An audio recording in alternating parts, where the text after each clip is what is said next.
Viewers, আপনার সকল পরিকল্পনা ব্যর্থ, আশা ভঙ্গ হয়ে গেছে।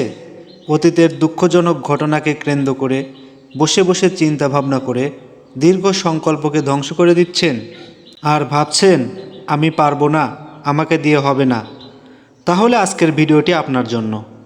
হতাশ হওয়ার আগে অবশ্যই একটা কথা মনে রাখবেন, মহান আল্লাহ তাআলা ইরশাদ করেন, নিশ্চয় কষ্টের সাথেই স্বস্তি আছে। তাই দুর্বল না হয়ে, দুশ্চিন্তা না করে সঠিক সিদ্ধান্ত গ্রহণের মাধ্যমে পরিশ্রম করুন, আপনিই হবেন সফল। মনে রাখবেন, উদ্বেগ, বিষণ্ণতা মনের জোর ধ্বংস করে, ইচ্ছে শক্তিকে পক্ষাঘাতগ্রস্ত, অকেজো বানিয়ে দেয়। বিষণ্ণতা মানুষকে কাজ ছাড়তে বাধ্য করে। তাই চলুন জেনে নেই কোন ভুলগুলো আমাদের কষ্টের কারণ হয়।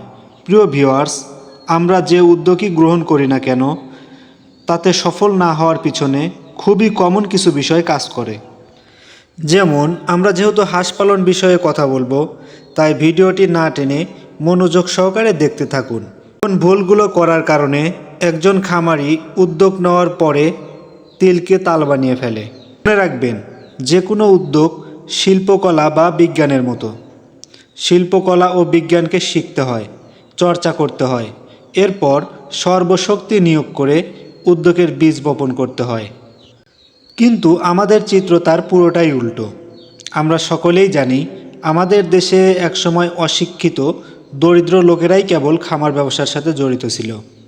আলহামদুলিল্লাহ, বর্তমান সময়ে চিত্র অনেকটাই বদলে গেছে। এখন অনেক শিক্ষিত মানুষও এ ব্যবসার সাথে জড়িত। প্রিয় ভিউয়ার্স, হাঁস পালনে অনেকগুলো সমস্যার মধ্যে প্রধান সমস্যা হলো রোগব্যাধি। কারণ অন্যান্য সমস্যাগুলোর চেয়ে এটি মারাত্মক। এটাই একমাত্র সমস্যা যার কারণে গৃহপালিত পশু পাখি মারা যায়। তাই চলুন প্রথমেই জেনে নেই রোগব্যাধি মূলত কী। রোগব্যাধি মূলত হলো স্বাভাবিক অবস্থা হতে শারীরিক ও মানসিকভাবে অস্বাভাবিক অবস্থার সৃষ্টি হওয়া। আর হাঁস সাধারণত ঠান্ডা, জ্বর, পাতলা পায়খানা ছাড়াও অনেক জটিল ও কঠিন রোগে, যেমন ডাক প্লেগ, ডাক cholera, brooder pneumonia, avian influenza, ডাক ভাইরাস হেপাটাইটিস, সংক্রামক কলিজা, হাঁসের বোটুলিজম, প্লোরাম, টাইফয়েড ইত্যাদি রোগব্যাধিগুলো হয়ে থাকে।